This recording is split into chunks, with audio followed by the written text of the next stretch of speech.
السلام علیکم استاد محترم، صوبہ قبائلستان کے بارے میں آپ کی کیا رائے ہے؟ دیکھیں، ملک پاکستان میں ایک تحریک چل رہی ہے، ہر قوم الگ صوبہ مانگنے کے اس پہ ہے نا، اپنے مطالبے پہ۔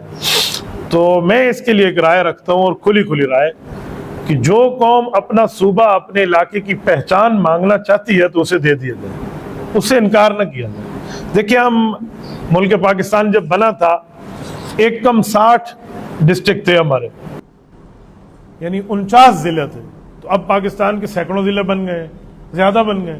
اس کی وجہ کہ ضرورت کی بنیاد پہ اگر ضلع بن سکتا ہے تو ضرورت کی بنیاد پہ صوبہ کیوں نہیں بن سکتا؟ تو صوبہ دے دیا جائے اس قوم کو، تو اس کا حق ہے، ان کے رائٹ ہے، ان کی پہچان ہے، تو اس پہ کوئی غلط بات نہیں ہے۔ جیسے صوبہ ہزارہ کی تحریک ہے، تو ہزارہ کی زبان والے کہتے ہیں کہ یہ ہماری پہچان ہے، ہمیں صوبہ ہزارہ چاہیے، تو ہم کہتے ہیں جی بالکل ان کو بھی دے دیں۔ قبائلستان پوری ایک پٹی ہے، ہمارے جو قبائل ہیں یہاں کے ہیں، یہ آزاد قبائل ہیں۔ یہ ملک پاکستان کے ساتھ انہوں نے الحاق کیا تھا، حضرت علامہ شبیر احمد عثمانی رحمۃ اللہ علیہ قائد اعظم کے نمائندہ بن کر تشریف لائے تھے۔ ان لوگوں نے اس لیے الحاق کیا کہ پاکستان کا مطلب کیا؟ لا الہ الا اللہ۔ تو اب وہ اگر علیحدہ اپنی پہچان چاہتے ہیں تو ہم کیوں خواہ سے ان کو اپنے صوبے میں ضم کریں؟ علیحدہ صوبہ ان کو ہونا چاہیے، میری تو تائید ہے۔ اس طرح ہمارے سریکستان کے بھائی ہیں، وہ بھی کہتے ہیں علیحدہ ہونا چاہیے، تو ہونا چاہیے، ان کو بھی اپنا صوبہ دیں، اپنا دارالحکومت دیں، تو اس پر کوئی اعتراض نہیں ہے، تو اچھی بات ہے۔